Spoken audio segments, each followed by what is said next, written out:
Now presents a reading of articles and features from USA Today for Friday, August 7th, 2026. Your reader for this hour is Chet Walzik. I'm glad you were able to join us. And we'll take a look at a short cover story that USA Today Weekend section has.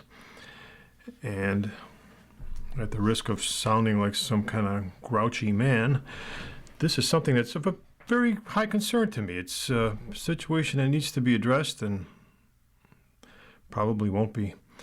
Young e-bike, e-scooter riders' injuries are soaring, as well as collisions with motor vehicles.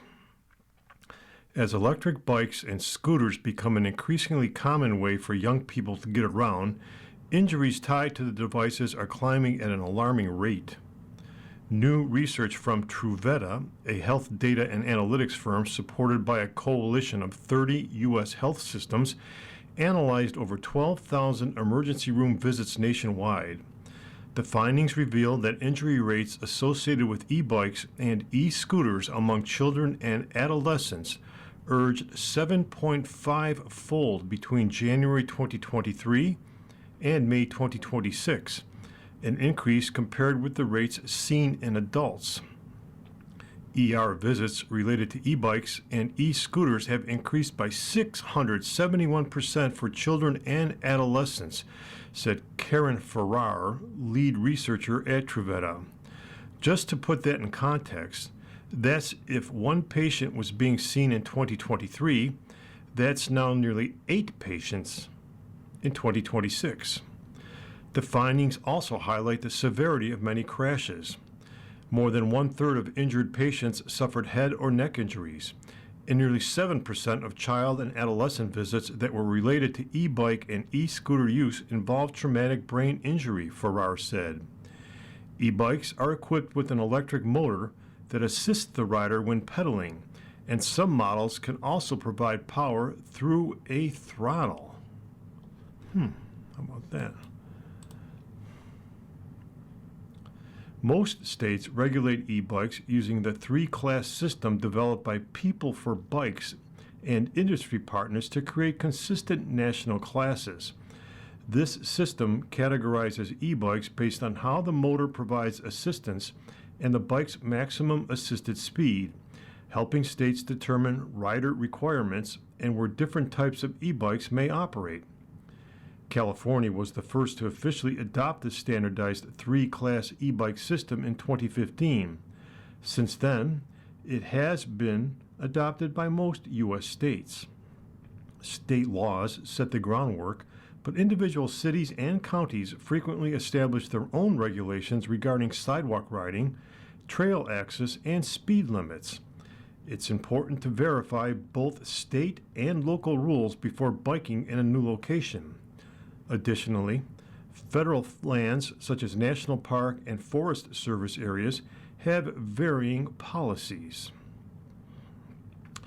And these e-bike laws by state, and let's take a look at New York specifically, it's e-bike friendly. There is a 3-class framework adopted. No registration or license, or, think about this, insurance required for standard classes. And the most common injuries incurred by these riders include injuries to the head and neck, were the leading causes of visits to the ER, followed by injuries to the wrist, arms, and shoulders.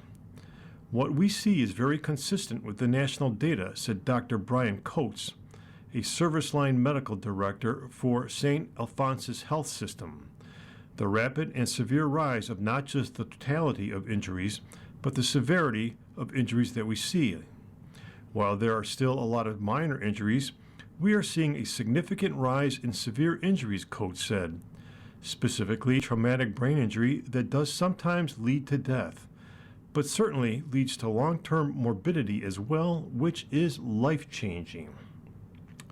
I see more and more of these motorized bikes, and the fact that they are not required to have license or insurance to me is just revolting. So if you are driving a car and you happen to get in a collision with one of these uninsured vehicles, guess whose insurance comes into play? Study. Americans expect future decline in free speech. Just over half of Americans today feel very or mostly free to express their political views, according to a new study by the Knight Foundation. Of the more than 25,000 Americans surveyed between May 4th and May 26th, 72% said they felt very or mostly free to do the same 10 years ago, and 42% said they expected to feel the same 10 years from now. The roughly half and half split over the state of free expression today conceals wide variability between different groups, a Knight Foundation fact sheet said. Among Hispanic Americans, for example, the number lowered to 41%, while 38% of black respondents said they felt free to express their political views. Other demographic groups, which the Knight Foundation described as being in crisis, also hovered around 40%, including current students, LGBTQ plus Americans, and adults between the ages of 18 and 24. Demographic groups that expressed more confidence in the state of free expression included Republicans, with around 3/4 of respondents saying they felt very or mostly free to express their political views, and white Americans, with 63% saying the same.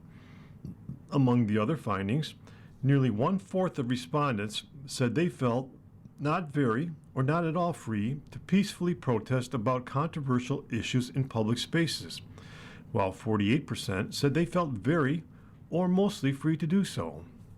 Nearly 1/4 of respondents said they felt not very or not at all free to express political views or criticism of government officials on social media.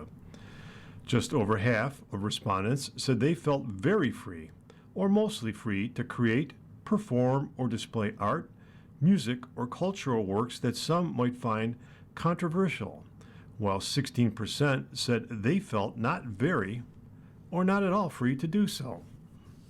The findings come amid broader public discussion about free speech under President Trump's administration. Trump vowed in his campaign to bring back free speech and signed an executive order calling government censorship of speech intolerable in a free society. But in October, referencing a separate executive order, he said his administration took the freedom of speech away as it relates to flag burning, which the Supreme Court has long recognized as protected expression under the First Amendment. The executive order says the administration will prosecute those who incite violence or otherwise violate our laws while desecrating the symbol of our country to the fullest extent permissible, and directs officials to act consistently with the First Amendment.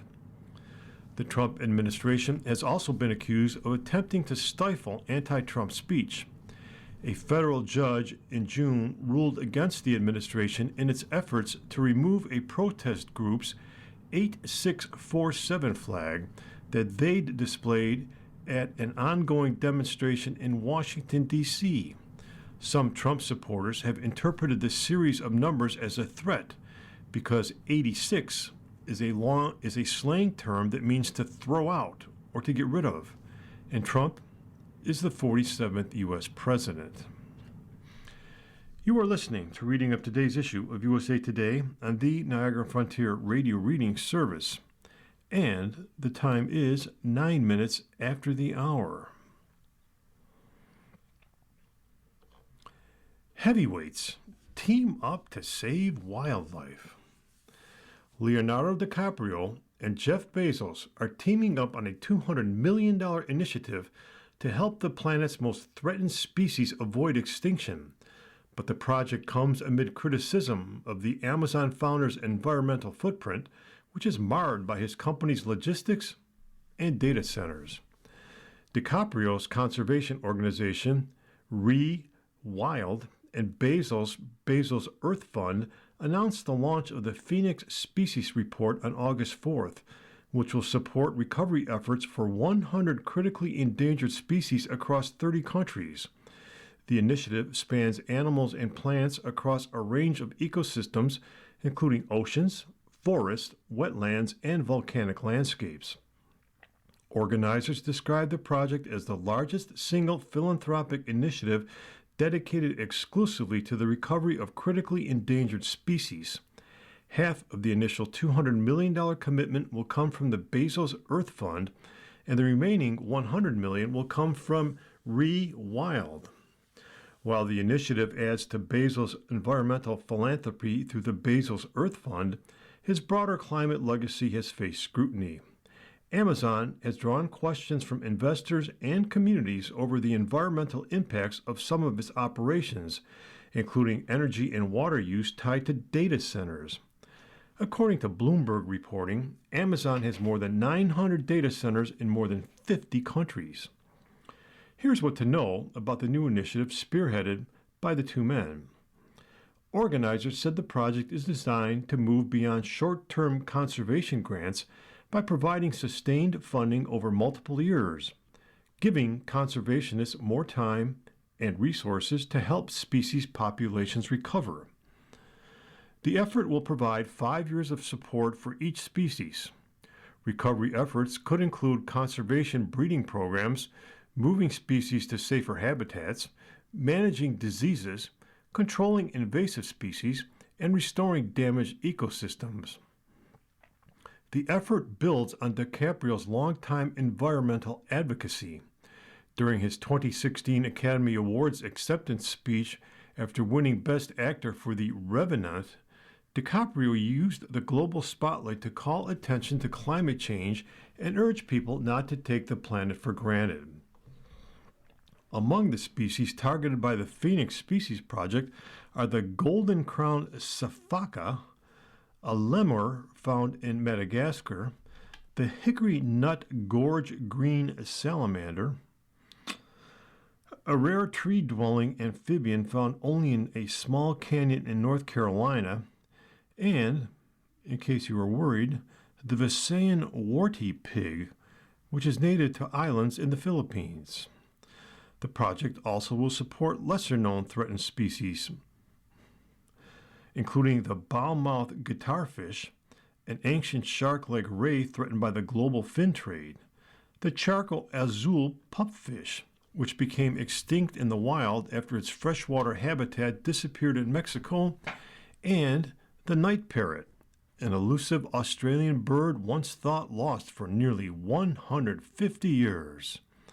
The species on the brink of extinction are often the ones that anchor some of the world's most important ecosystems, according to DiCaprio.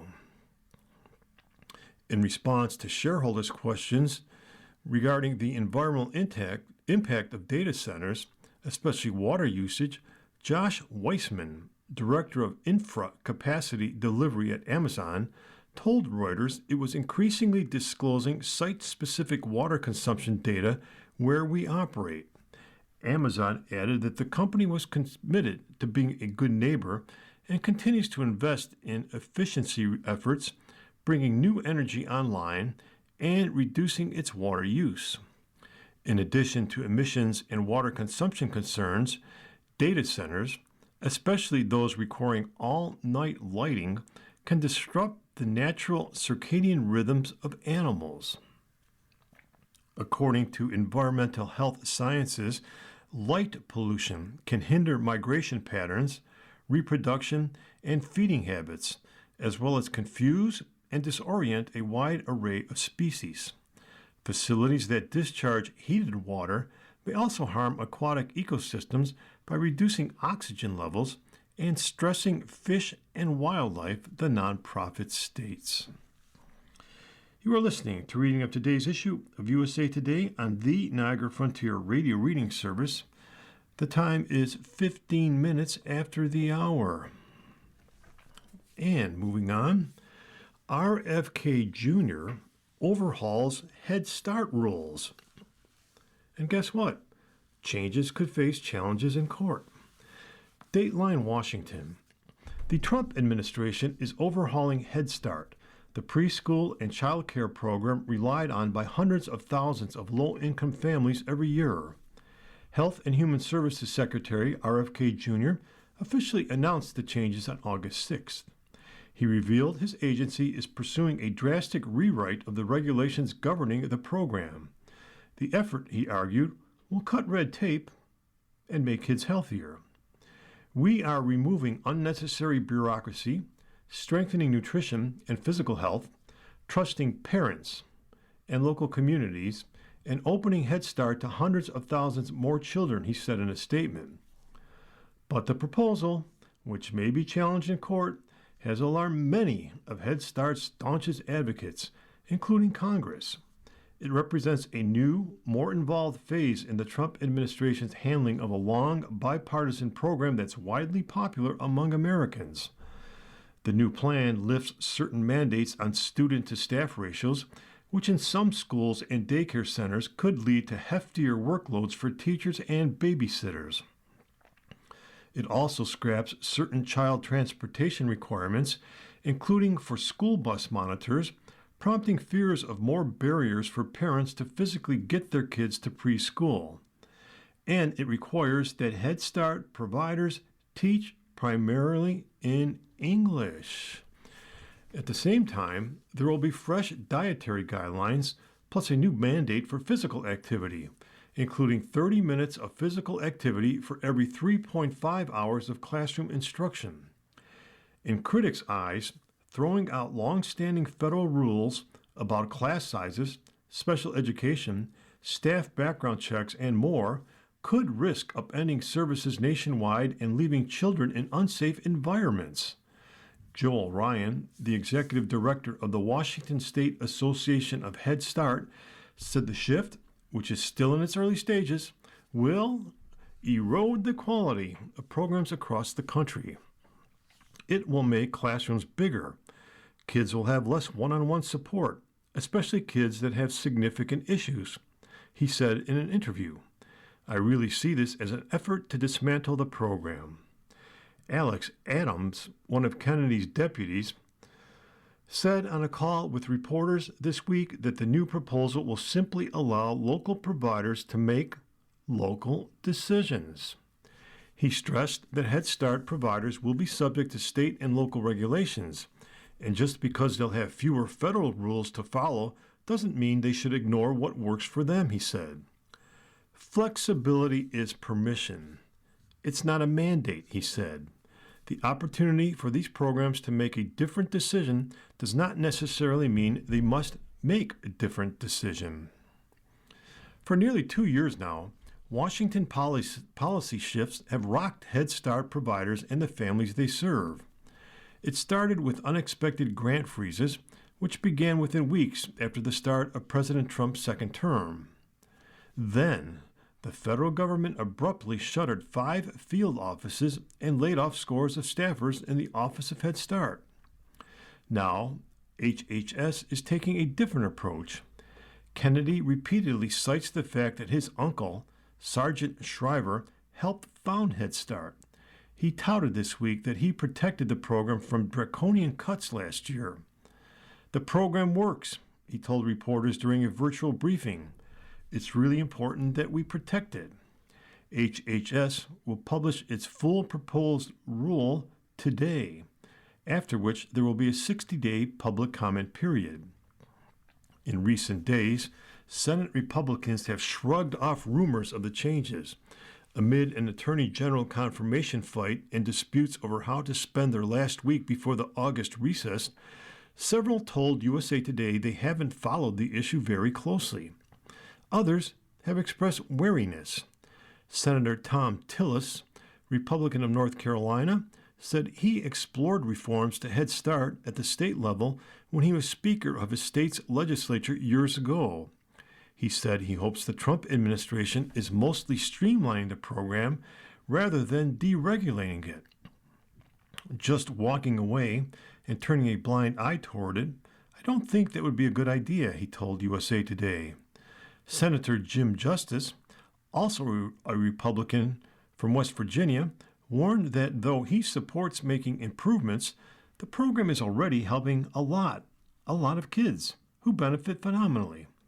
When we start tweaking with stuff, a lot of times we can make it better, he told USA Today.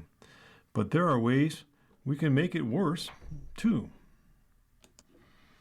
And here's a story with something I'll bet you never thought of. I never thought of it, but let's find out.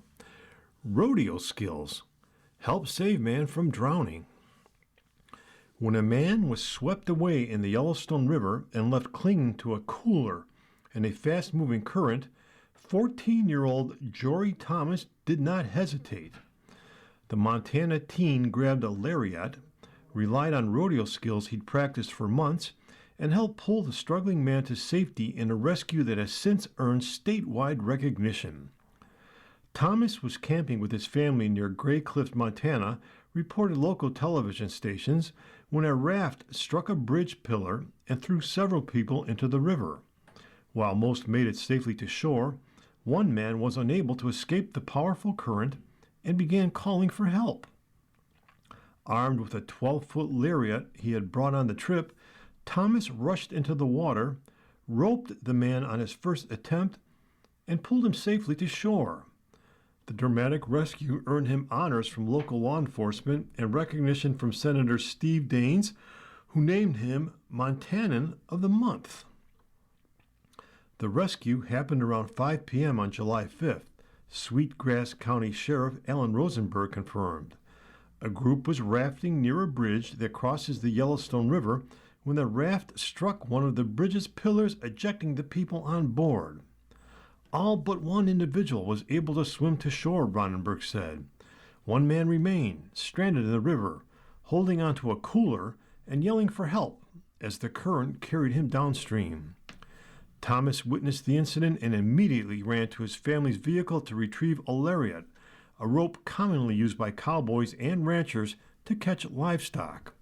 He then entered the river, looped the rope around the struggling man, and pulled him safely back to shore. Thomas later told local reporters that he was camping with his family near Gray Cliff, about 73 miles west of Billings, when the rescue occurred. According to local media, 4 people were thrown into the river. The current was pretty fast then, and he was moving pretty quickly, Thomas told the TV station. Only thing I could focus on was helping him get out of the water because I did not want to see anyone go in front of me. The teen ran through waist-deep water to get close enough for a throw. First instinct, I thought, was to try and rope him and drag him out before he gets too far down the river, he said. Luckily, I caught him on the first try. Thomas then pulled the man through chest-deep water and guided him to shore. First responders arrived to assist. His grandmother recalled the teen's reaction to what had happened. He comes up and he said, "I think I just saved a life," she said. Thomas said he only began roping cattle this year, but has spent countless hours practicing.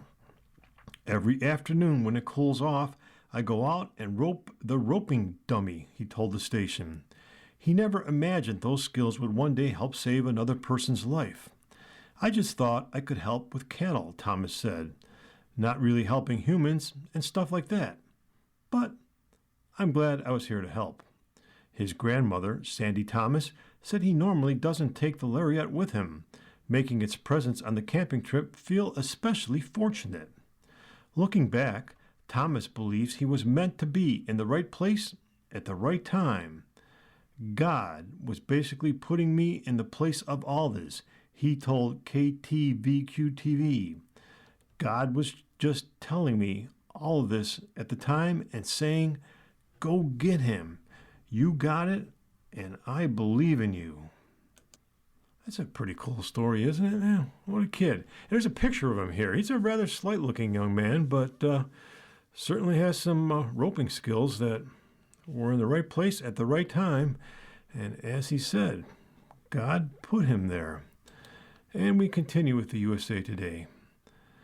Turning to the opinion section. And we have a piece written by Ingrid Jacques. Ms. Jacques is a columnist at USA Today. And here's another one that hits home with me. Stick shifts are dying, and we are driving this. For those of you who read my columns regularly, well, thank you. You are aware I usually stick to politics. I am going to shift gears for this one, literally. I recently came across this headline in the Washington Post. The death of the stick shift is almost here. It wasn't completely news. I've noticed the dearth of manual transmissions in newer vehicles for years, but I had hoped there was enough demand left that it would not disappear. But I was wrong. According to a 2025 Environmental Protection Agency report on automotive trends, less than 1% of new vehicles made for the U.S. market are manual transmissions. In 1980, roughly 35% were. Europeans remain more attached to the stick shift, but even there, demand is fading. Stick shifts are dying, and I don't think it's just electric vehicles or autonomous features driving this. It's that more of us have started treating driving as an interruption, something that happens between checks of our phones rather than an experience in its own right. 30 years ago, when I learned to drive at 16, it was in our family's 1971 mustard yellow Volvo station wagon. It definitely had a stick shift, one with a mind of its own. It wasn't always easy, but what my dad told me turned out to be true. If you can drive this, you can drive anything. We also had a 1962 Corvair convertible growing up, which my brother and I both drove around town. We learned all kinds of tricks that only come with a manual transmission. If your car doesn't start, and given the age of ours, that was a fairly common occurrence, you can pop the clutch. Find a small hill, shift into second, and let gravity do the work. It worked on several occasions. The first new car I bought was a 2002 Honda Civic shortly after I graduated college. And guess what? It had a stick. Maybe I have reached the age when the old days start seeming rosier than they were. But I think what I feel about the stick shift is more than nostalgia. It's fun. And when you're shifting gears yourself, you feel connected to the car and the road in a way that's just not possible in an automatic. Pushing a button to start the engine and turning a knob to shift isn't the same thing. If you've never driven a stick, imagine it as a dance with your car. As the RPMs climb, the car is telling you when it's ready to step into higher gear. Coming into a turn, you downshift instead of hitting the brake. Adding a third pedal, the clutch, to the mix takes some getting used to, especially if you learned on an automatic. I recall stalling the Volvo more times than I would like to admit. Okay, a lot of times. While my mom coached me through it in a high school parking lot back in 1995. It's intuitive once it clicks, though. And like riding a bike, you never really lose it. These days, I don't get to drive a stick often. My car is a 2008 Jeep Grand Cherokee, automatic, which comes in handy during Michigan winters, but is comparatively boring to drive. Whenever I visit my parents, though, I make a point of taking their 2015 Honda Accord, a stick, of course, out on the Oregon back roads. There is really no better way to hit the open road. I'm going to keep driving it as long as I can find one to drive. And that's how I learned how to drive. My dad taught me in a 1958 Chevy Bel Air 3 on the tree. And then as I became more independent, the first 3 or 4 vehicles I had were either 4, 5, or 6 on the floor. And now, guess what? I drive an automatic. Oh well. Well, let's continue with a little bit more opinion. We have a piece by Tim Swarens. Mr. Swarens is a former deputy opinion editor of USA Today and former opinion editor of the Indianapolis Star. And he tells us the economy is growing, but Trump keeps getting in the way. Is America's economy soaring because of or in spite of President Trump's policies? How you answer that question may say as much about your own political biases as it does anything else. But let's be clear. The U.S. economic engines are roaring, no matter what you hear from liberal partisans who try to downplay the steady stream of good news on everything from jobs to incomes to a remarkable decline in poverty to historically great returns in the stock markets. Overall, the Trump economy has been good for many Americans, although, of course, not all. One bit of spectacular news we don't hear enough about. The poverty rate has dropped 16.5% since 2016, from roughly 1 in 8 Americans a decade ago to about 1 in 10 now. The primary reason for that decline, which ought to be seen as a great bipartisan win, is strong economic growth, including throughout most of the 5.5 years Trump has been in the White House. On the other side of the income scale, the United States minted about 1,200 new millionaires every day in 2025. Think about that. In 1 year's time, more than 440,000 of our fellow Americans, enough to match the population of Minneapolis, saw their net worth jump into 7 figures. It's a milestone that anchors them in the upper middle class and can set up their children and grandchildren for even more financial success. Progressives like to chatter about the so-called K-shaped economy, but the reality is that the U.S. economy is a long-term wealth-generating machine for many Americans who don't start on the top rungs of the financial ladder. So, why do I ask if Trump is acting more as a brake or an accelerator on the economy? Primarily because of the president's strange love affair with tariffs and his unpredictable prosecution of the war with Iran, which has dragged on past 5 months without a clear end in sight. Both the tariffs and the war have kept inflation higher than it should be, which in turn puts a strain on family budgets. The war also has jacked up energy costs. Still, let's not lose sight of what's happening in America's remarkably resilient economy. Despite persistent fears that artificial intelligence is coming for our jobs, unemployment remains low. In July, jobless claims were at the lowest level since Neil Armstrong walked on the moon and the Beatles recorded Abbey Road. Salaries are forecast to grow at a healthy 3.5% on average in 2026, the same pace as last year. That means the typical worker is at least keeping up with inflation, which is a vast improvement from the Biden years when prices shot up 8% and incomes grew only 5.3%. And the overall economy continues to grow at a solid pace, despite the uncertainty that tariffs and the war have injected into the marketplace. Second quarter gross domestic product, according to an advance estimate, recorded a 1.5% rate of growth. That is slower than expected, but still better than Japan and the European Union. The EU has struggled with meager growth for years. Remember that the next time you hear the socialist wing of the Democratic Party promise to fix our economy by replicating European-style socialism. Despite frequent volatility, U.S. stock markets continue to add value at an above-average pace. The S&P 500 has gained nearly 17% since July 2025. The growth reflects strong profits across a variety of sectors, and it means a hefty measure of added wealth for the more than 60% of Americans who own stocks. Another sign of good times to come is that Americans are starting their own businesses at a rapid rate. The Economist recently reported that almost 500,000 new businesses have been launched each month since January 2024.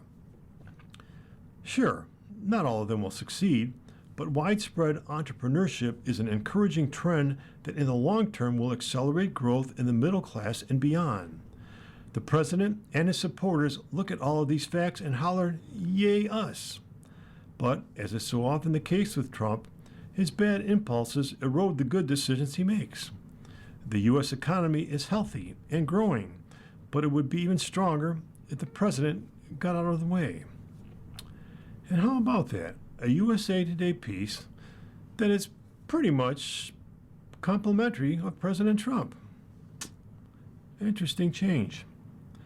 You are listening to reading of today's issue of USA Today on the Niagara Frontier Radio Reading Service. The time is 35 minutes after the hour, and we transition to the money section for Friday, August 7th. And as we have come to learn, the Friday money section should be called Travel and Tourism. So let's get some travel and tourism news. A piece written by Kathleen Wong, USA Today travel contributor. Language fear stops some from traveling. Is it Barcelona with an S sound or a th? If you don't say Edinburgh with berg, then it's burr or baru. Do you start Fouquet with an F or a P? These are the types of pronunciation questions many travelers have when it comes to visiting different places. We have all been there, a new language in a new destination, or even a variety of the same one, such as Mexican Spanish versus Castilian Spanish, that can stir embarrassment and apprehension. In a May survey by Omio, 54% of 2,000 U.S. adults said the fear of getting it wrong has stopped them from booking a trip. It's not just place names either. 47% said they'll avoid ordering food items if they can't confidently pronounce them. Even domestic destinations like New York's Skaneateles and Poughkeepsie can trip travelers up. These concerns can also lead to travelers missing out, with 33% of respondents saying they're more likely to stick to destinations they know how to pronounce. 1 in 5 said they perceive some destinations that feel difficult to pronounce to be more complicated and stressful to navigate. But many want to broaden their horizons, with 61% of travelers in the survey saying they want to improve their pronunciation skills. To break down some of the language barriers for travelers, Omio recently developed a free pronunciation guide with language expert and polyglot Alex Rawlings that uses phonetic spelling designed for English speakers. We just put so much pressure on ourselves to be perfect, pronouncing names and words that we've never heard before in our life. We are obviously not going to get it right, Rawlings, who speaks over 11 languages, said. I really hope that we can go back to being just a bit more curious about each other, about different places around the world, about different words, and also different languages. Taylor Beal has had her fair share of struggling with pronunciation.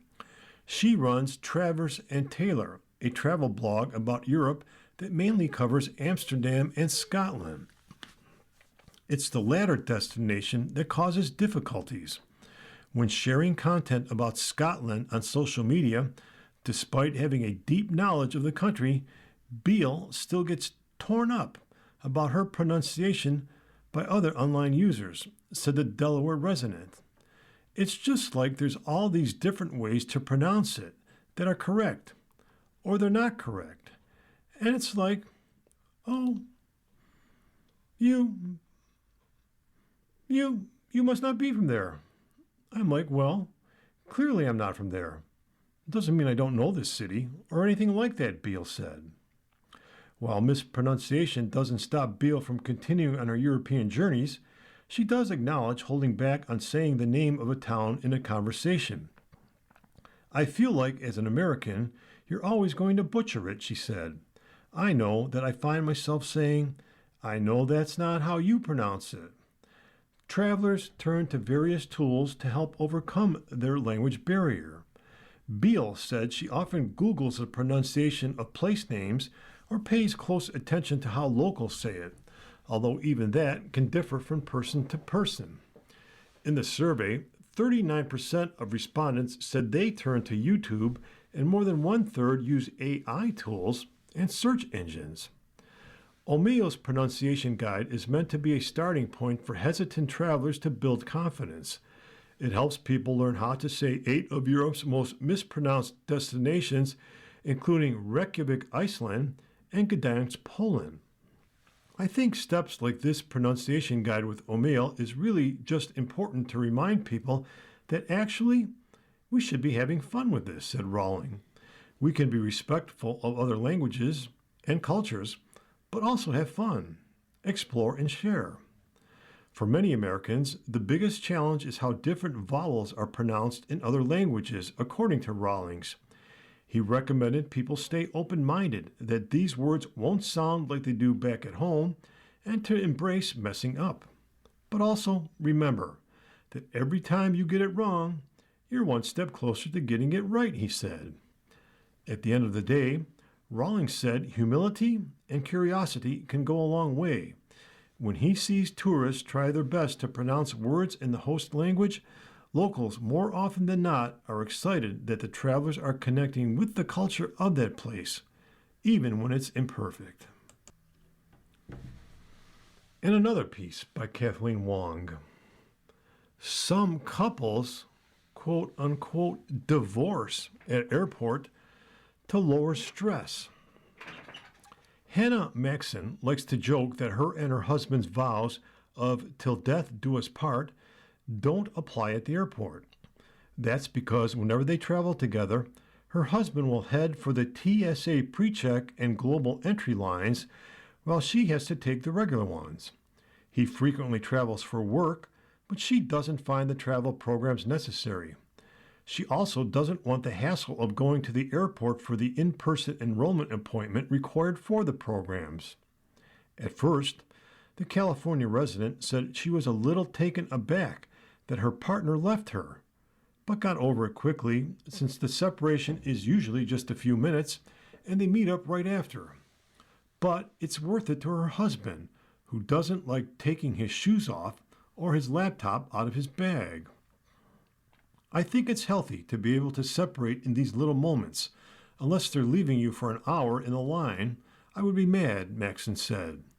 Now, going their separate ways has become a light-hearted race to see who gets through faster, and Maxon has actually won a few times. They are not the only couple who part ways at the airport because of their differing travel preferences, a practice known as airport divorce, as written about by UK-based writer Hugh Oliver. While compromise can be beneficial in a relationship, sometimes doing your own things is, too. According to a review of hundreds of comments in a TikTok post, over a quarter of travelers already divorce at the airport or support doing so, while 18% said they enjoy sticking together. Meanwhile, about 10% treat the airport as date time. And here's why some couples divorce at the airport to keep the peace. Travel can be stressful, and people have their own ways of handling those challenges.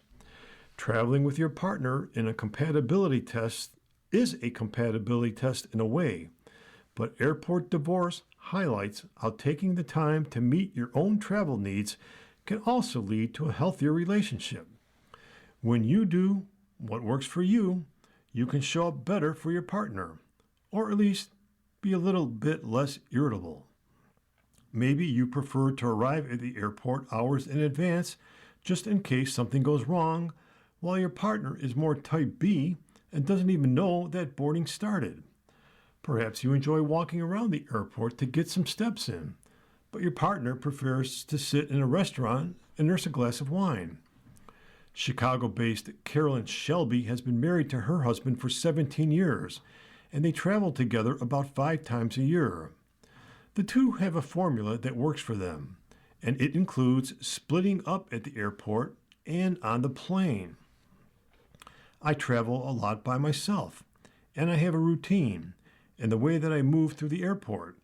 If he messes up my thing, it throws you off your game, Shelby told USA Today. It's just easier if he very kindly allows me to go off and maintain my routine, and he maintains his routine, and we meet up at baggage claim, and everything's hunky-dory. The biggest difference between the two travelers is how uncomfortable economy is for Shelby, while her husband doesn't mind. It first came to light on a long-haul flight in economy to Europe, when he immediately fell asleep. I just spent 6 hours fuming because he was sleeping and I wasn't, she said. I knew that when we landed, I was going to be exhausted, and he was going to want to walk around and go see things. It was just a bad start to the trip. To avoid this situation, the couple books the same flights on different tickets, so Shelby can be upgraded with her points into a lie flat seat to have any hope of getting some rest.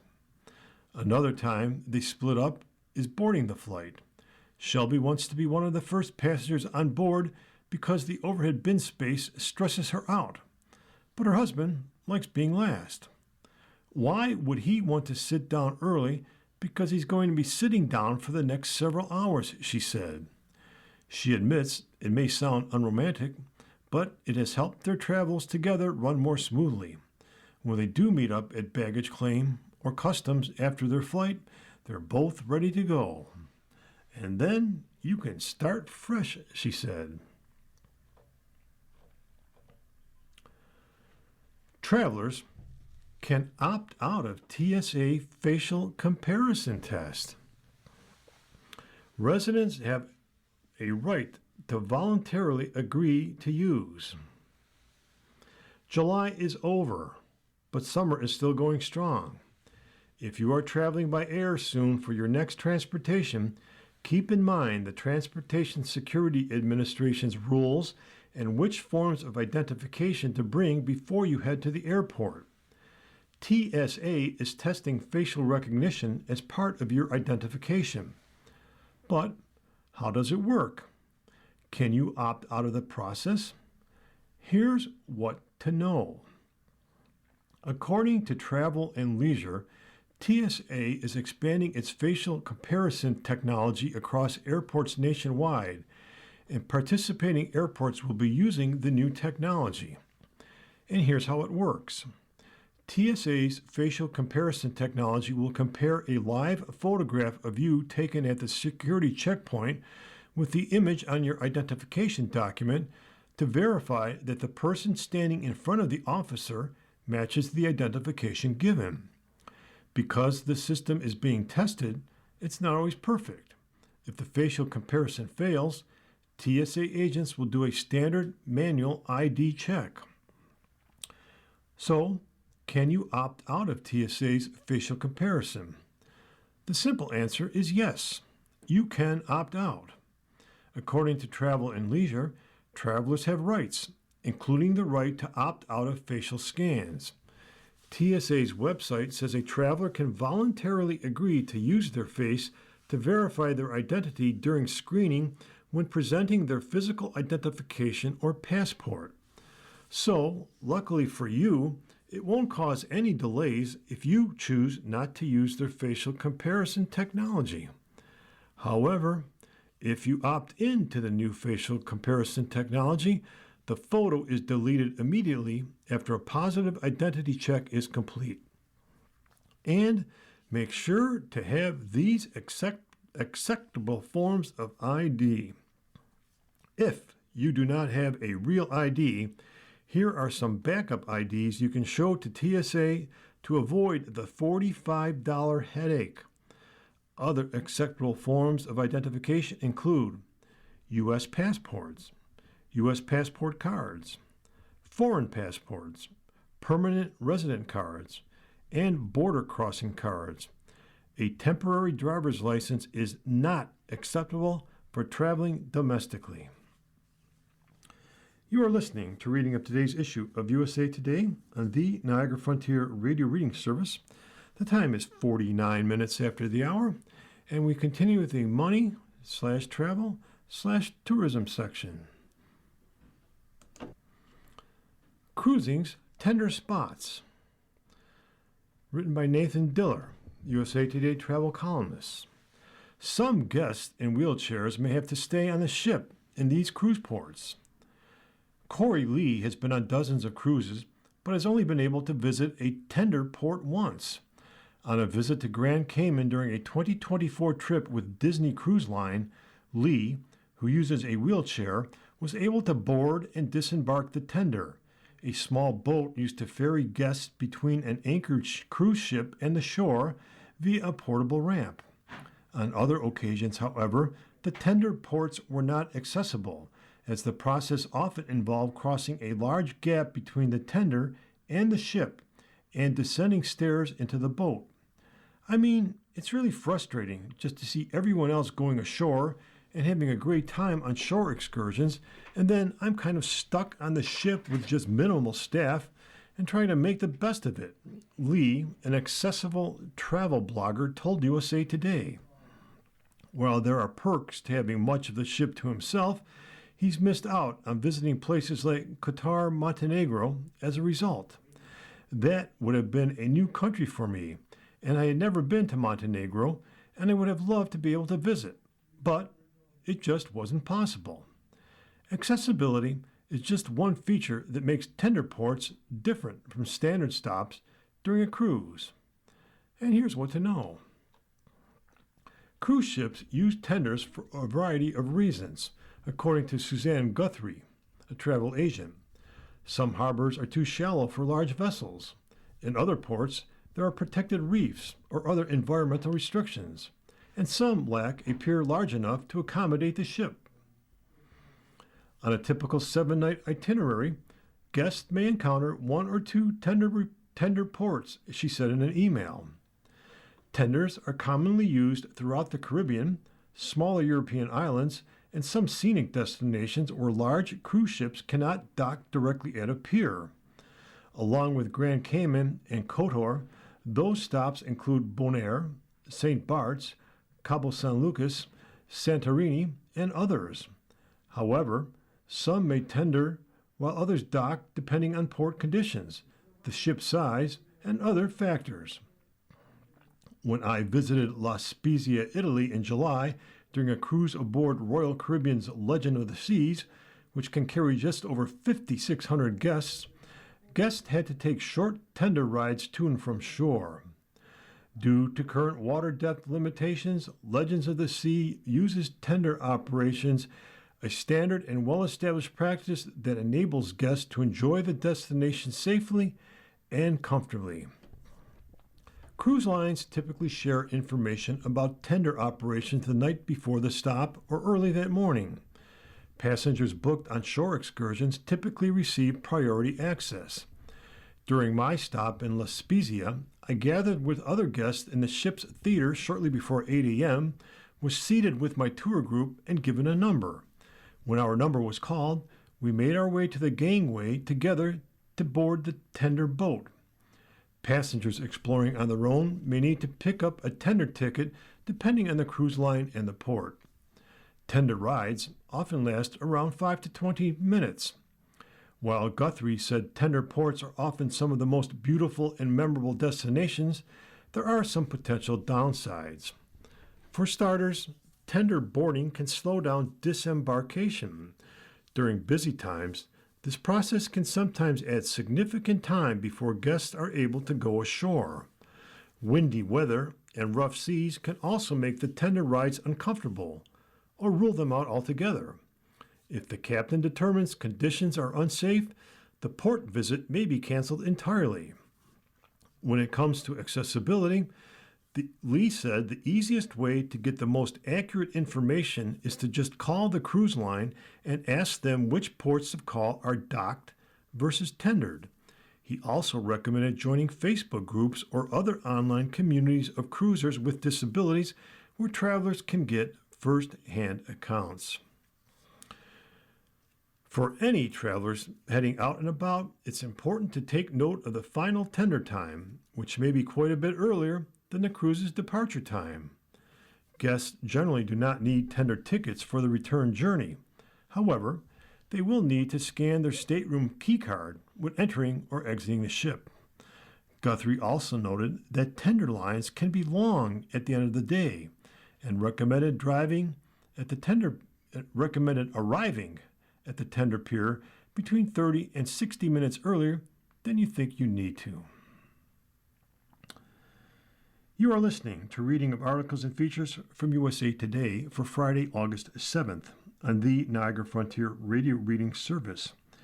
We will return for more readings after this short break. Your reader has been me, Chet Walczyk. I was glad you were able to join us. I was glad I was able to provide hopefully some information and entertainment for you. And I hope you have a great weekend. Oh my, August already. But lots of summertime weather left. Let's enjoy it. Take care. We'll see you next time. Coming up next in the Niagara Frontier Radio Reading Service, we have History Magazine from our friends at Mind's Eye. At 2 o'clock is episode number 2 of We the Women by Nora O'Donnell. And at 3 o'clock is New York Magazine. Stay with us.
continue now with our reading of articles from today's issue of the USA Today. Your reader for this hour is Nancy. It's the Life section, Friday, August 7th. Movies. One night, rom-com shows Turner has a license to thrill. From Patrick Ryan. Callum Turner has always been something of a blank slate. For years, the swoony British actor and husband to Dua Lipa was a relatively unmemorable on-screen presence, competently playing a brazen suitor from Emma, a tenacious rower, The Boys in the Boat, and a gallant wizard, the Fantastic Beasts movies. Even as a hunky young soldier in last year's Eternity, he often was overshadowed by his more dynamic co-stars, Davine Joy Randolph and John Early. But that changes with One Night Only, in theaters now, a surprisingly clever new romantic comedy that lets Turner, age 36, step into the spotlight as a ruggedly charismatic leading man. And as speculation swirls that Turner is set to play the next James Bond, we're finally confident in saying we see the vision. One Night Only imagines a parallel society in which conservative lawmakers, hoping to eradicate teen pregnancy and abortions, push through a decree that single people can have sex only one night a year. Although the high-concept premise has sparked mass confusion on social media, the film ingeniously explores the possible implications of such a law. Think black market condoms and surge pricing on babysitters and escorts. Though many singles rebel against having their bodies policed, the gruffy, sentimental Owen, played by Turner, a New York pizza shop owner, is in no rush to hop in the sack. That is, until his girlfriend, played by Maya Hawke, asks to sleep with another man, leaving Owen with 12 hours to shag and no one to spend them with, save for the equally stubborn Allie, played by Monica Barro. Turner has a delightful knack for physical comedy, whether he's being zip-tied to a tree during a hookup gone wrong or fleeing a bodega with contraceptive contraband. But more importantly, for a potential 007, he has an intoxicating combination of mischief and bone-dry wit, filing zingers back at Barbero with the precision of a Grand Slam master. With his flinty blue eyes and raft of walnut hair, he certainly fills the bill of most previous Bond actors, save for the controversially blonde Daniel Craig. And standing at a brawny 6'2", it's impossible not to blush as he torridly kneads pizza dough or stumbles down the street in the buff, with only a Colleen Hoover novel shielding his nether regions. All the best Bonds are dapper yet dangerous, suavely making anyone sweat in the bedroom or at the baccarat table. Sure, Turner doesn't have Sean Connery's smoldering masculinity, but frankly, who does? Nor does he possess the dark intensity Timothy Dalton brought to the iconic street secret agent. And after more than 6 decades of exclusively white actors playing Bond, new franchise producers Amy Pascal and David Heyman would be wise to once again shake up the public's stale perception of the character. Might we suggest fellow heartthrobs Dev Patel or Kingsley Ben-Adir? But if it's indeed Turner who is cast, the beloved series will still be in good hands. George Clooney, who directed The Boys in the Boat, already has endorsed the dashing up-and-comer, recently telling The Hollywood Reporter that Turner would make a great Bond. He's tall and handsome and charming and British, so he's the perfect guy to do it. And in case you think that One Night Only is an anomaly, Turner has steadily built an impressive resume as of late, showing a performer who is eager to take risks and expand his horizons. In the eerily hypnotic Rosa Nevada, the actor evokes a young Tim Courtenay, or Paul Newman as a bewhiskered, red-blooded fisherman caught in a time loop. Meanwhile, he's deliciously loathsome in the desperate to provoke rosebush pruning, which finds him going full Saltburn as a lusty, manipulative recluse. Both films are in select theaters now. Debbie McWilliams, a former casting director for the Bond franchise, has said Hollywood hotshots, such as Turner, shouldn't play 007 because we already know so much about them. The actor has coyly denied being offered the role. But with his latest trio of movies, he has proven not only that he can shapeshift, but he also has an impish playboy quality that could reinvigorate the series after 15 years of Craig's gritty, grizzled super spy. Turner, Callum Turner, has a nice ring to it, eh?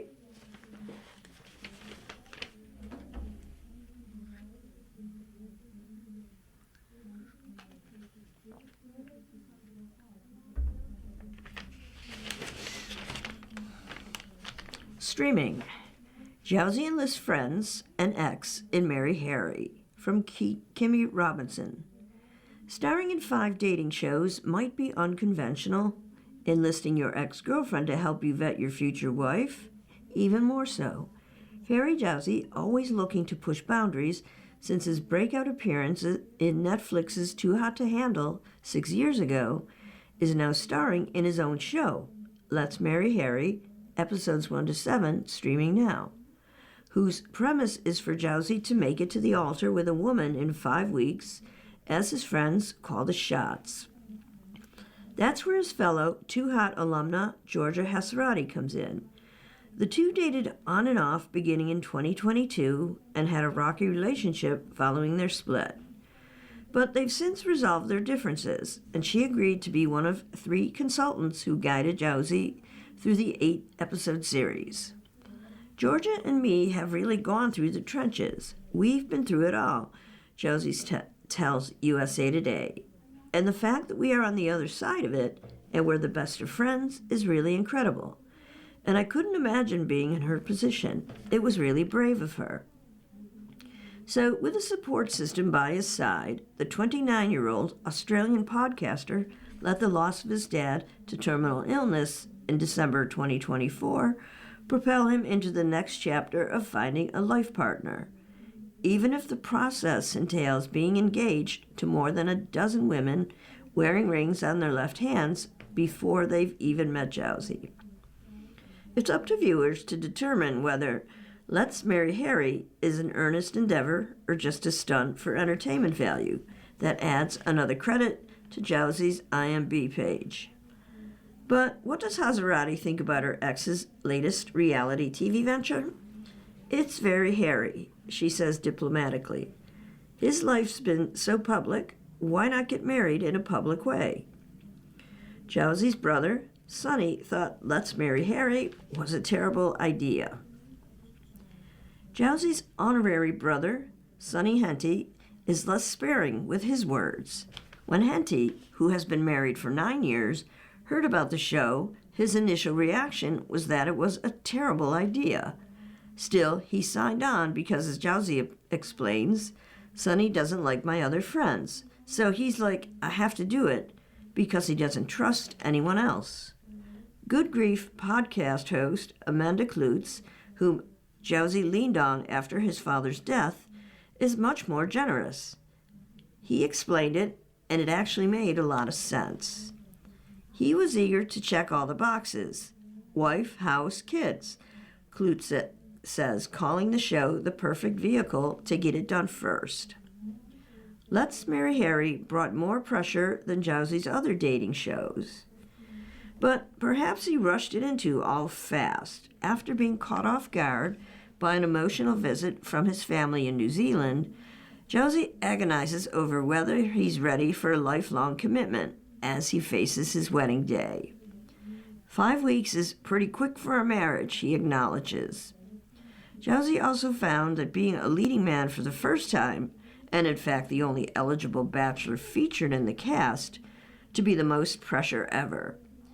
He was always in an ensemble cast on earlier shows, including Perfect Match, for which Hesserati appeared in an earlier season, MTV's Match Me If You Can, and even Dancing with the Stars.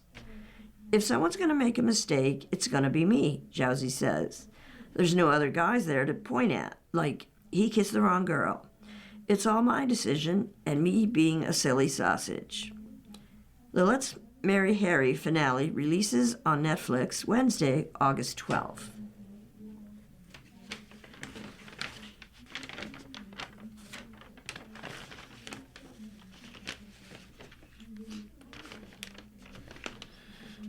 Books. Paging through an author's legacy. Posthumous publishing date, connection to the past, or guaranteed sale. From Claire Mulroy. Stan and Jane Berenstain were prolific authors, writing and illustrating hundreds of Berenstain books in their lifetime, but they weren't very good at keeping their work straight. They stuck pages in envelopes and drawers haphazardly in the basement. One time, their art was covered entirely in soot because they didn't clean their oil furnace properly. When their son, Mike Berenstain, inherited the Berenstain franchise, he also inherited this disorganization. Having collaborated with his parents since the late 1980s, Berenstain was no stranger to furthering the family legacy. Now, he cleaned up and cataloged until he found something remarkable: unpublished Berenstain books. One relic from the 1960s probably was written when the couple worked under Theodor Geisel at Beginner Books. Dr. Seuss was a tough editor with high standards. This book didn't make the cut until now. Too Loose, Too Tight, Just Right arrives October 6th from Random House, Books for Young Readers. Interestingly enough, Geisel, the likely culprit for the Berenstain's books' drawer-bound fate, also is back on shelves. His recently uncovered and published Sing the 50 United States came out in June. Another beloved author, Leo Lionni, will return posthumously in 2027. Publishing a book after an author has died is among the most standout ways to continue an author's legacy and introduce new generations to timeless characters. But experts tell USA Today it also is an indicator of hard times.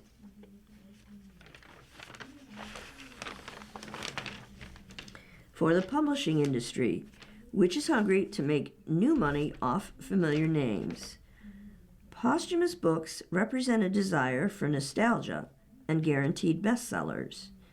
Though print sales were up for the second year in a row in 2025, declining literacy and leisure reading rates have publishers scrambling to keep Americans turning the pages. Nostalgia sells. Oh, the Places You'll Go, a beloved children's book and perennial graduation gift, sells more than 1 million copies every year, according to Random House Children's Book, data shared with USA Today. According to Leonard Marcus, a children's book historian, critic, and author, classics are a given sale, even in times of economic hardship.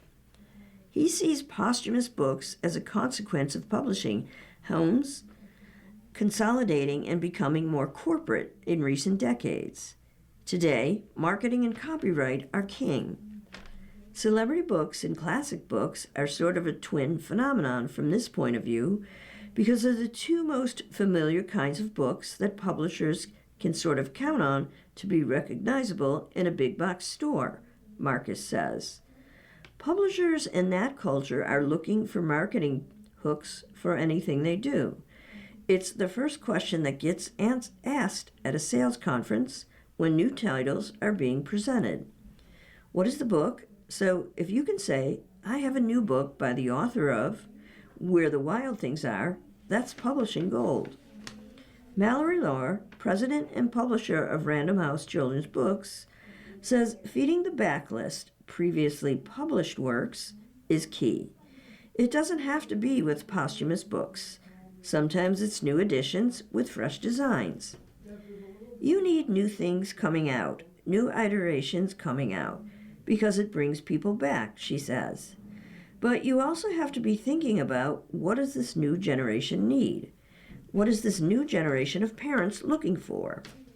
Seuss also sells.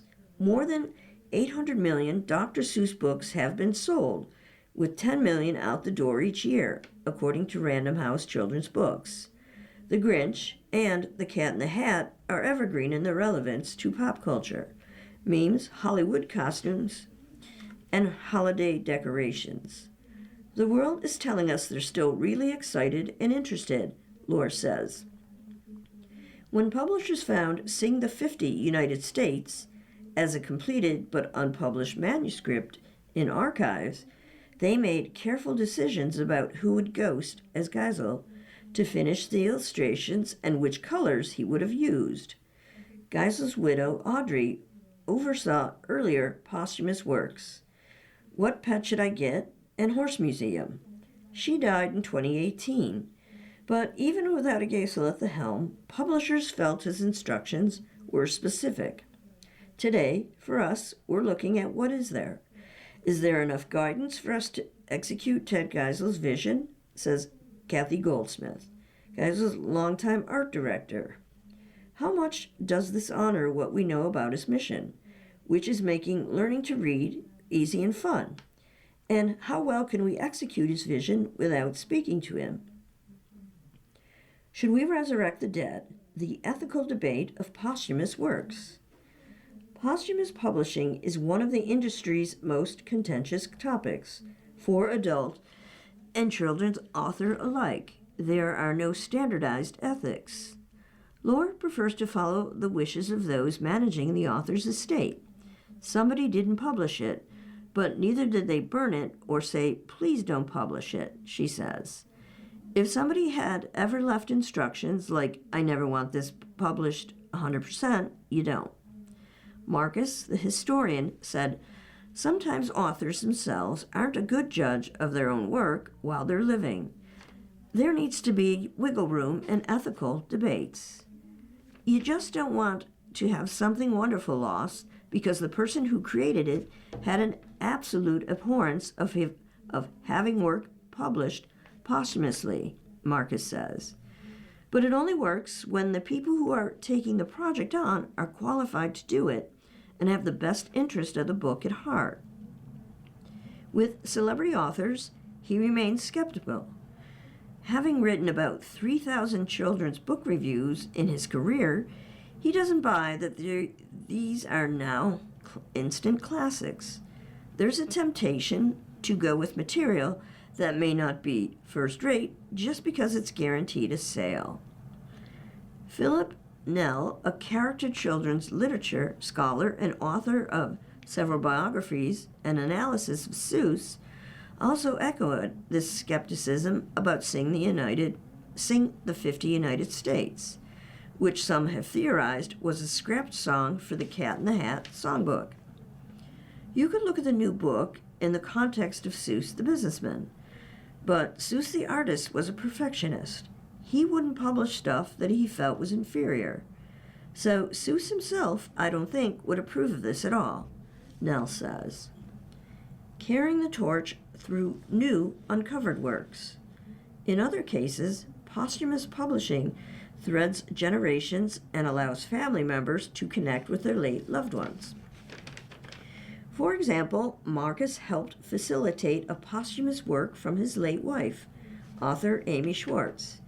It would have been such a waste for the manuscript of 100 Things I Love About School to stay in a drawer. But now this tribute to her legacy is a really happy example of what can happen. Bernstein remembers asking his parents what they were working on in the studio in the house as they developed storyboards on a bulletin board. Finishing Too Loose, Too Tight, same as the other Bernstein Bears books he has written, takes me back to that period of my childhood. I try just not to mess it up too bad, Bernstein says. I try to continue on the way it was in terms of its intention, its values, the kind of art it does, the quality of the writing, the kind of humor that's in it. Annie Liani is another steward in a similar position, the granddaughter of four-time Caldecott honor-winning Leo Liani. About a year before he died, he gave her a high-concept draft, intending it to be published. About 30 years later, How to Make Paper Mice finally arrives in fall 2027 in collaboration with illustrator Oj Mora. Before he died in 1999, Leone asked Annie to protect and promote his work. She takes the job seriously. She's careful not to put words in his mouth. She handles licensing, contracts, merchandising partnerships, new derivative books, and much more. She refers to herself as a nice version of Elvis Presley's manager. The whole experience is a learning curve, she says.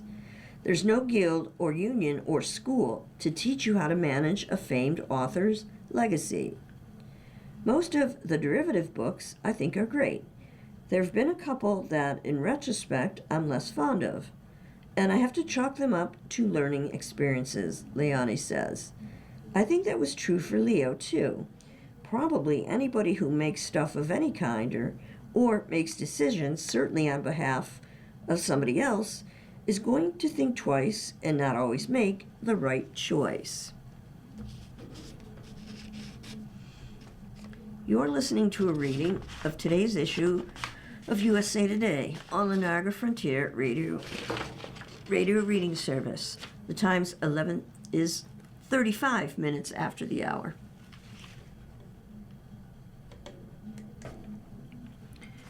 Streaming. New Henry scores high praise from Ted Lasso cast, from Aaron Jensen. A new Henry has taken the field. Grant Feely, age 14, made his Ted Lasso debut as the titular character's son in the season 4 premiere of Apple TV's Emmy-winning comedy, Wednesdays Weekly. He takes the role over from Gus Turner, who portrayed Henry in the series' first 3 seasons, 2020 to 2023. Deadline reported in March 2025 that Ted Lasso was looking to recast Henry. USA Today reached out to reps for Apple TV and Warner Brothers TV, a producer of the show, for comment. He has a tremendous amount of poise for such a young fellow. Jason Sudeikis raves of his on-screen son. I was never a child actor. I was more of a child smartass. But he's still a kid. And if the premiere is any indication, Feely's Henry might have more of a prominent place in storylines going forward. In the first 3 seasons, Henry remained in the United States during Ted's stint as the transformational coach for AFC Richmond men's team. But in season 4, the soon-to-be middle schooler and Ted's ex-wife, Michelle, played by Andrea Anders, agree to move across the pond so Ted can coach Richmond's women's team.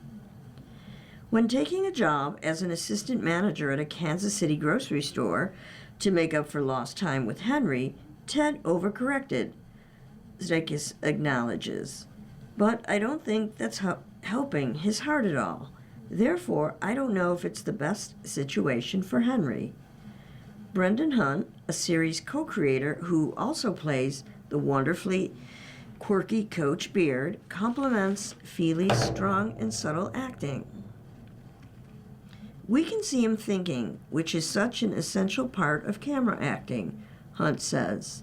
He's just really talented and a good hang. While Sudeikis and Hunt stayed mum about Henry's role this season, Feely teased in a 2025 interview with Birmingham Parent magazine that he had to practice a lot of soccer for this role. At the series' New York premiere, August 4th, Feely revealed the audition process differed from other roles he'd gone out for. I was a fan of the show before I even got an audition for it, so I was obviously very pumped to get that, Feely told USA Today. But it was funny because typically when I get a role or when I audition for a role and they like me, they'll have multiple callbacks. But it was really weird because I did the audition and then 3 months passed with nothing. And then randomly I was getting flown out to LA for the final 3.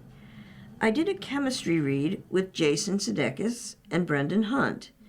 and that was really fun. The Georgia-born Feely previously portrayed Luke Skywalker in the 2022 Disney Plus limited series Obi-Wan Kenobi, and appeared in the 2023 horror flick Five Nights at Freddy's and its 2025 sequel.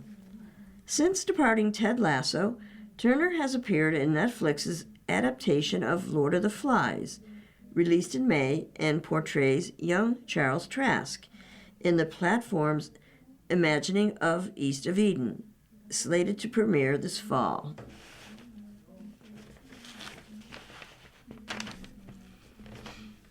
Movies. Here's a news and a views. Add New Day to Spider-Man's Widening Web, from Brian Truitt. What's better than one friendly neighborhood movie, Spider-Man? 3 of them. Tobey Maguire wore the mantle of the beloved Marvel Comics superhero for 3 movies in the 2000s. Andrew Garfield donned the web shooters for 2 films, and Tom Holland has been fully entrenched as the resident Spidey of the Marvel Cinematic Universe for a decade. Holland's 4th solo show, movie, Spider-Man Brand New Day, in theaters now, catches up with a young hero as he reconnects with old friends and gets used to a new status quo fighting crime in New York City. So, how does the Web Swinger's latest adventure compare with his other cinematic outings? We're ranking every Spider movie from worst to best. Pro tip, with the exception of Brand New Day, all are streaming now on Disney+. Number 9, Spider-Man 3, from 2007. Tobey Maguire's Peter Parker going emo and dancing weirdly, a downside of being infected by an alien entity, is one of the biggest knocks against the final chapter in Sam Raimi's Spider trilogy. It's horrendously bad, but so is most everything here, especially its villains. Topher Grace is terrible as Venom, and James Franco's New Green Goblin goes from archenemy to Spider Alley in haphazard fashion. Number 8, The Amazing Spider-Man 2, 2014.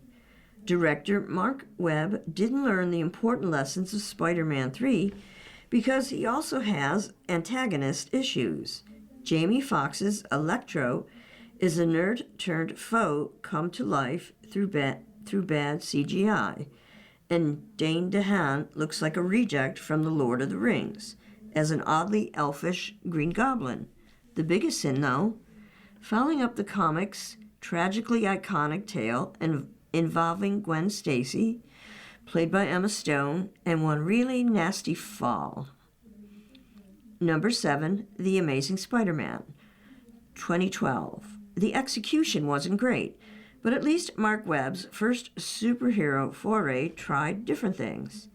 Having Gwen be the love interest rather than Mary Jane, tying Peter's dead father, played by Campbell Scott, into the science that gave Peter his powers, and giving the hero a non-villain figure, in this case Gwen's overprotective cop dad, to complicate his life. That said, Andrew Garfield's super dude is too broody to be any fun. Number 6, Spider-Man, Far From Home, 2019. Puppy love and summer flings abound when Tom Holland's Peter Parker goes on a school trip to Europe to spend quality time with his crush, MJ, and instead is thrown into a few international incidents. Even with Peter lamenting the loss of his mentor, Tony Stark, high school hijinks keep the storytelling lighthearted, while Jake Gyllenhaal makes an over-the-top splash as enigmatic supervillain Mysterio. Number 5, Spider-Man, 2002. Tobey Maguire was 26 when he played high school Peter, so thankfully he moves into college pretty quickly. But for the most part, his first outing as Spidey is a pretty successful one. Watching him fly through Manhattan is still rousing more than 2 decades later. His relationship with Mary Jane spawned an iconic on-screen kiss, and William Dafoe is entertainingly hammy as the insanely over-the-top Green Goblin. Having the most fun, though, is J.K. Simmons as joyously cranky newsman J. Jonah Jameson. Number 4, Spider-Man, Brand New Day, 2026. Tom Holland's young hero grapples with adulthood as much here as he does a mysterious new antagonist.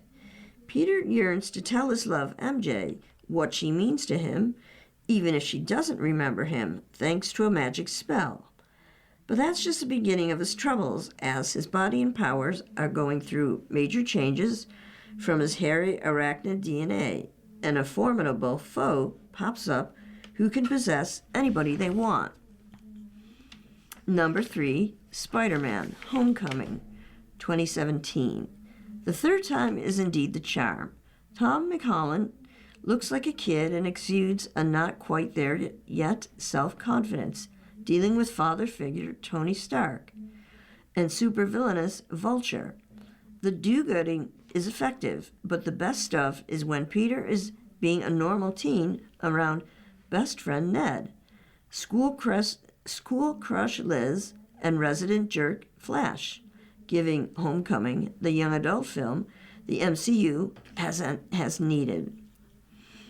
Number 2, Spider-Man 2, 2004.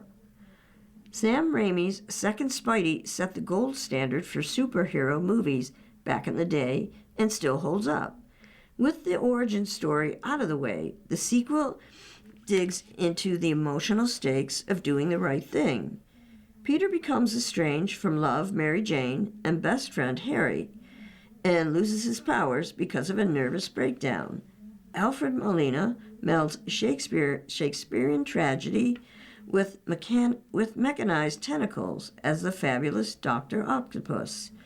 And the scene with Spidey using super strength, lots of webbing, and pure grit to stop a speeding train is an all-timer. Number 1, Spider-Man, No Way Home, 2021.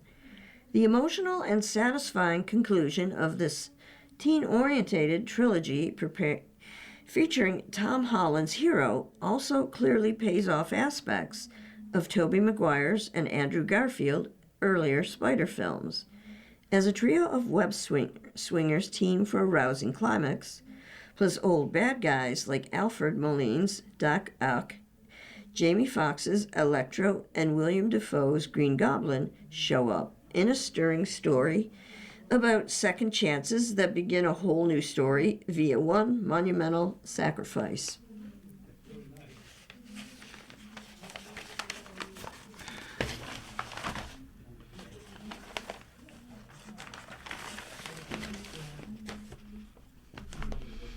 Now it's Section C, which is sports. Gen Z suddenly sees Notre Dame in a new light, from Matt Hayes. Would you look at that? The inevitable has arrived and transcended time. Old is new again. Notre Dame, just by being Notre Dame, has birthed a new generation of hate. If there truly is a fine line between envy and jealousy, and you make me want to puke, Gen Z college football fans are quickly and painfully figuring out what millennials, Gen X, and boomers have known all along. There are different rules for Notre Dame because no one, not Ohio State, not Texas, not Alabama, not even the entire big bad sack moves the needle quite like the Irish. Love 'em or hate 'em, there's nothing else like them. But this new generation of hate doesn't care about the minutiae of the how and why, especially when its visual quickly turns visceral. They see, they hate. They don't care about when.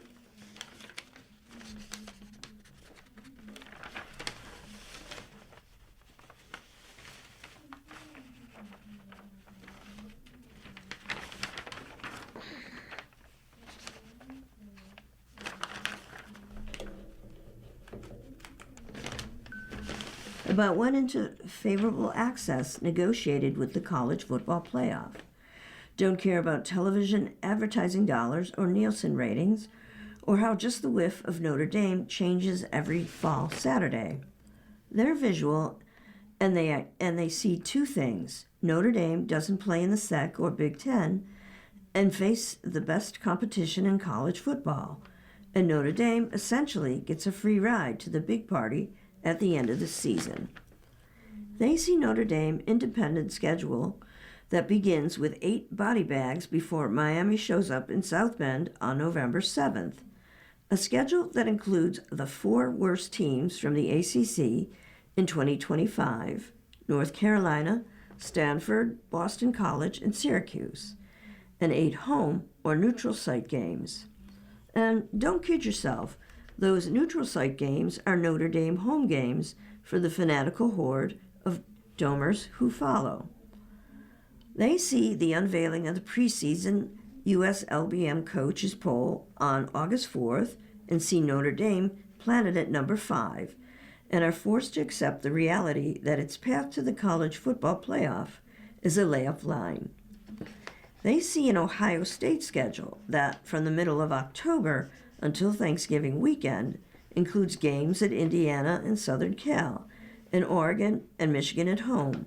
That's 4 top 16 teams in the preseason poll.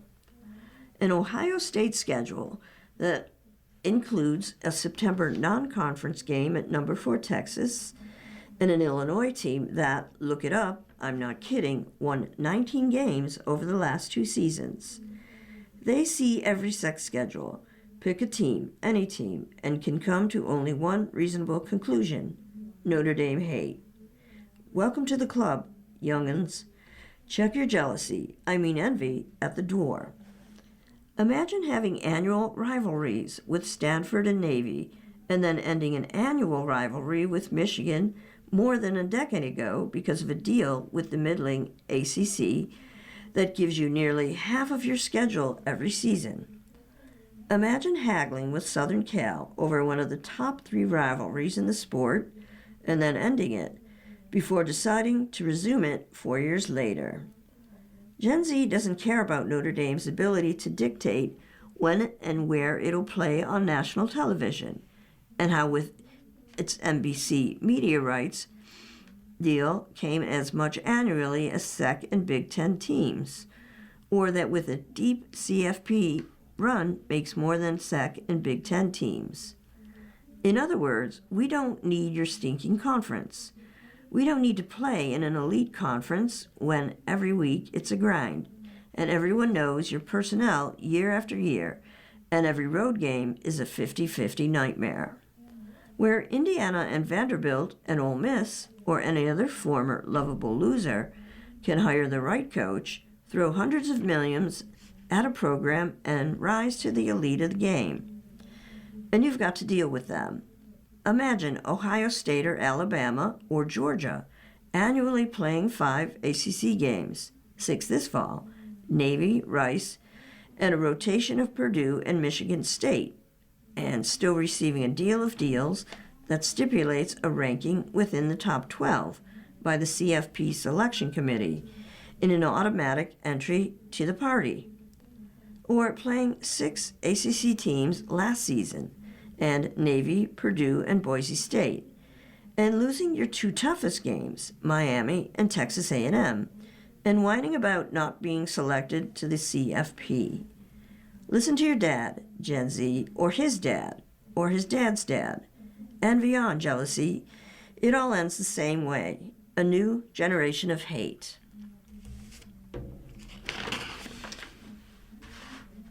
You've been listening to a reading of today's issue of the USA Today on the Niagara Frontier Radio Reading Service.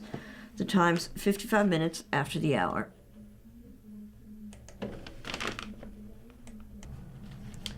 Preakness makes his historic schedule shift. From Mark Giannotto. The Preakness Stakes is moving dates and will be held on a Sunday for the first time in its history in 2027 as part of the latest shakeup to the horse racing calendar. Maryland Governor Wes Moore and the Maryland Jockey Club announced the changes in conjunction with a new multi-year broadcasting agreement with NBC during a news conference held on August 5th, about 48 hours after organizers behind the Kentucky Derby and Belmont Stakes revealed they had not included the Preakness in a new 6-race series to determine the nation's top 3-year-old racehorse. That's set to debut in 2027. The 152nd Preakness Stakes is now scheduled to be held in the late afternoon, early evening on Sunday, May 23rd, at a renovated Pimlico race course in Baltimore. It's 8 days after the event's traditional third Saturday in May, date and 3 weeks after the Kentucky Derby, as Preakness organizers try to encourage more horses to attempt the Triple Crown Gauntlet.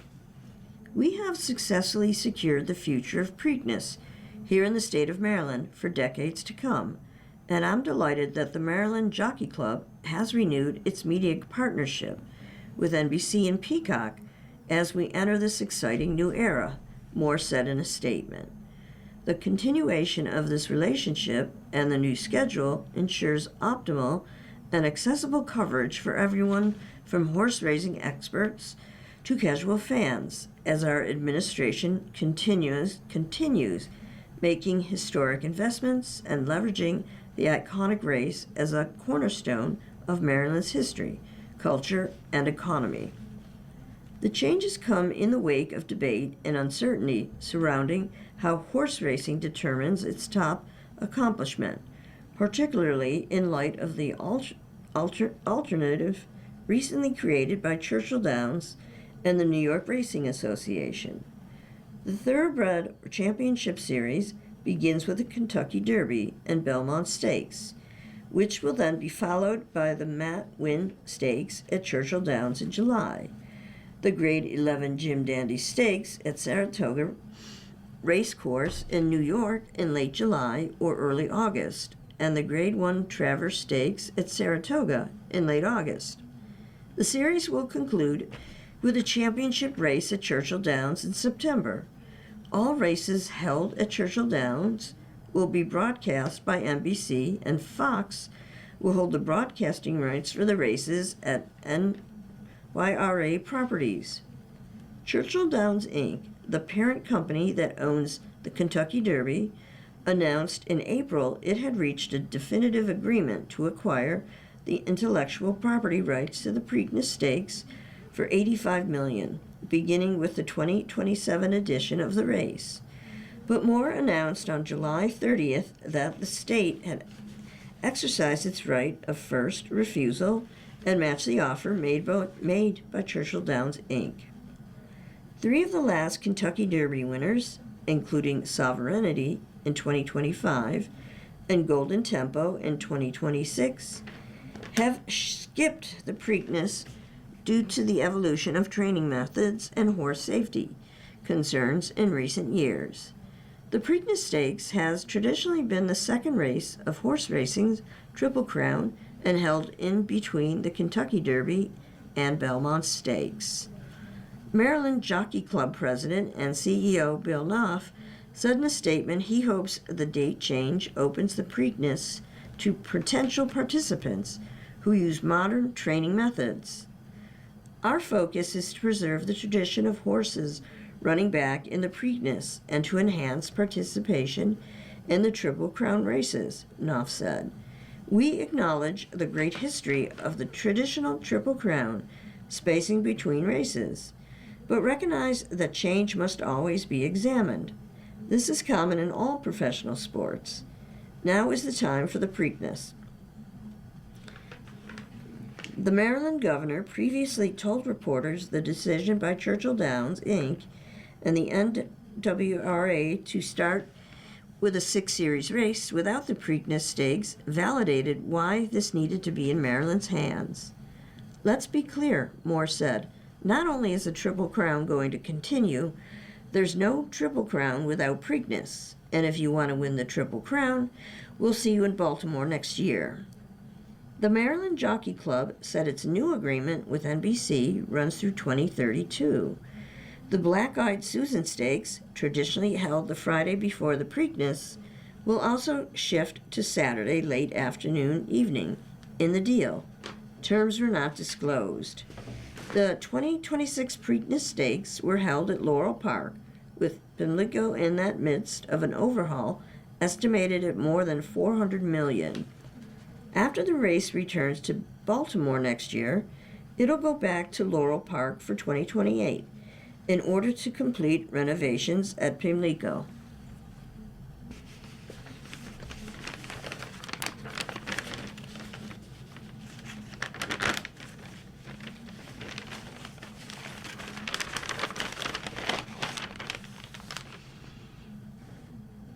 Women's basketball. Team USA features Clark for the World Cup. From Mitchell Northam. The roster is set for the U.S. women's national basketball team ahead of its next major tournament. On NBC's Today Show on August 5th, Team USA Managing Director Sue Bird unveiled the 12-player unit that'll head to Berlin in less than a month to compete in the 2026 FIBA Women's World Cup. Headlining that roster, which will be coached by Duke women's basketball head coach Kara Lawson, are veterans like four-time WNBA MVP A'ja Wilson and two-time MVP Breanna Stewart, as well as rising stars in women's basketball like Caitlin Clark, Paige Buckers, and Angel Reese. This is an incredibly talented group that has earned the opportunity to compete in Berlin, Bird said in a statement. Wearing a USA jersey is a privilege, and I know these 12 players will embrace that responsibility as we go after another gold medal. I can't wait to see what this team accomplishes together.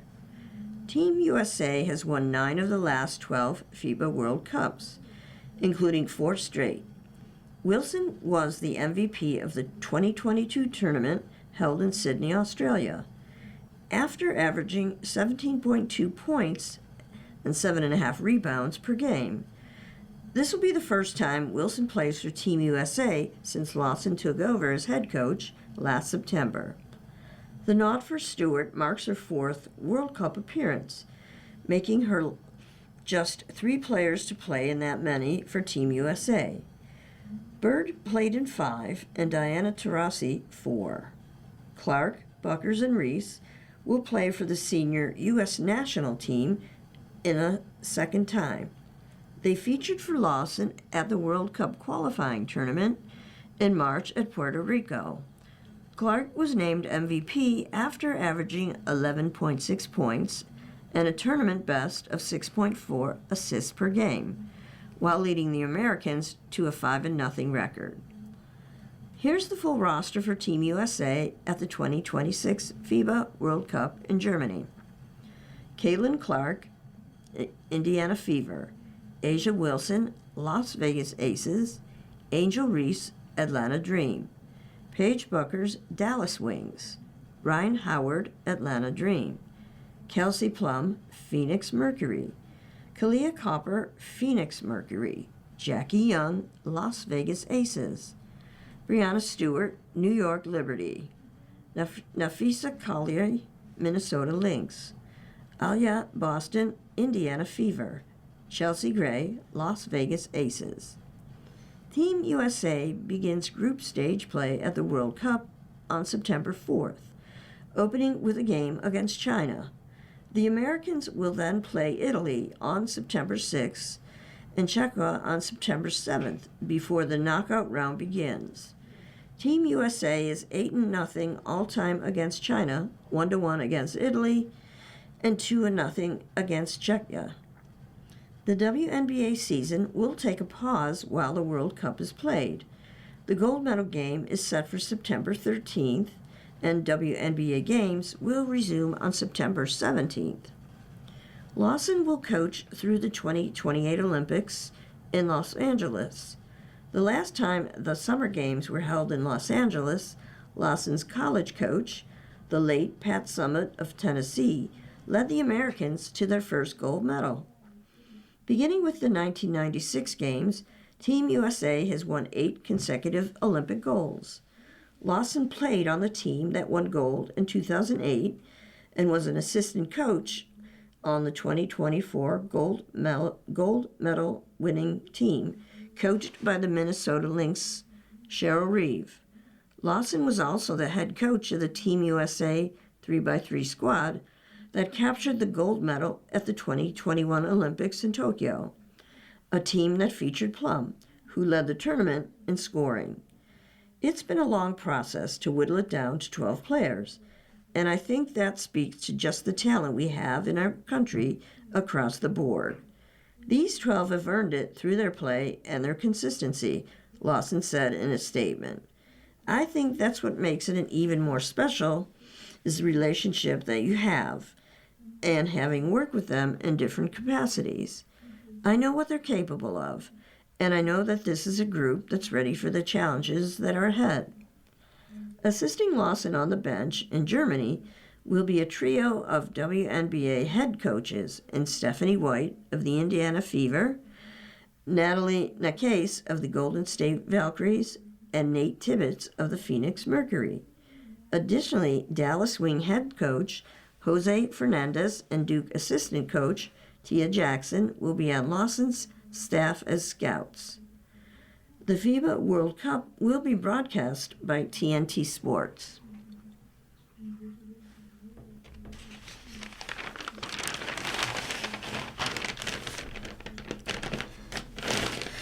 The PGA Tour. Why Young uses a pause in his swing, from Adam Shuppick. To pause or not to pause, that's the question. Cameron Young's idiosyncratic swing with its pause at the top has drawn its share of supporters and haters. It started as a drill that he and his father and swing coach, David, would do on the driving range. The purpose? To eliminate any rerouting or sideways movement of the club in transition.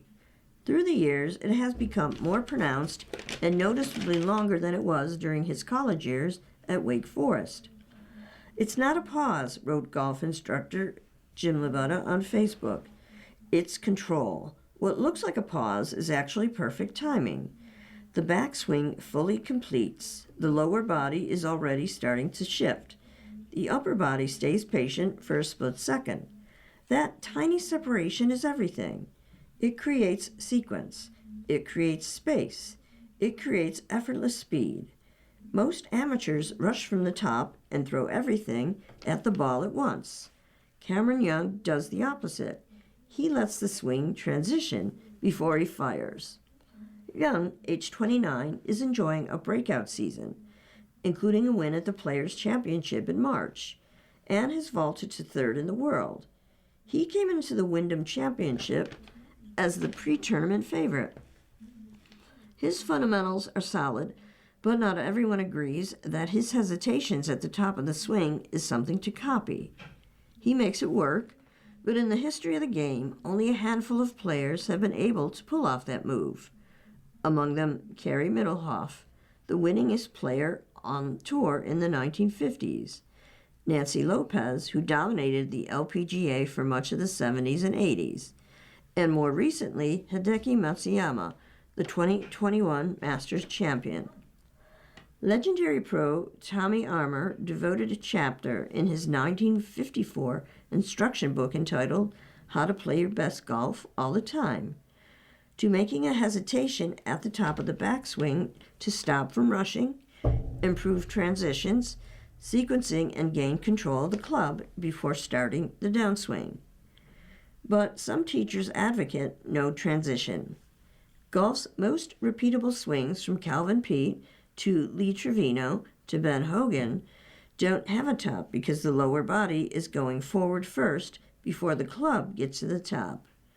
But there's no arguing that Young is swinging his swing, and he's been able to make his distinctive pause work.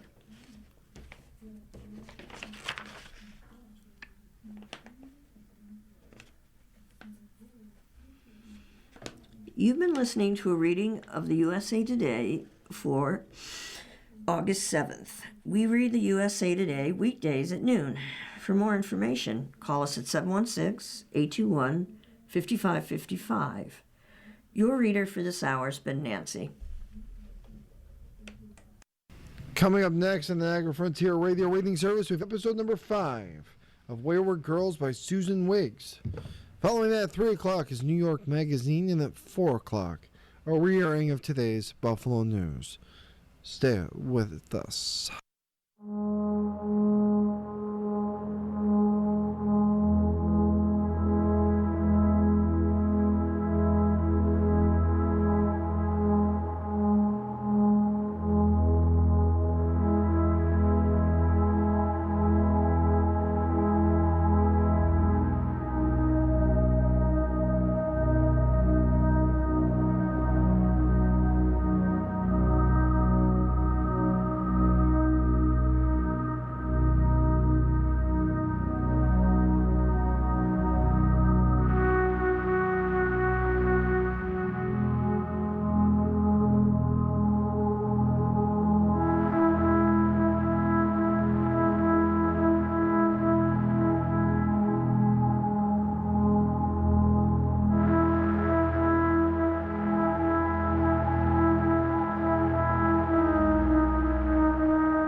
You're listening to the Niagara Frontier Radio Reading Service. Radio reading serves people who are blind or have a print disability throughout Western New York and Southern Ontario's Niagara Peninsula. From its broadcast studios at 1199 Harlem Road in Cheektowaga, just north of Clinton Street. almost 40 years and more than 300,000 hours of radio readings to those unable to read printed matter on their own. Our broadcast signal is provided at no charge by WNED. Volunteer radio readers broadcast daily readings. The Niagara Frontier Radio Reading Service now presents a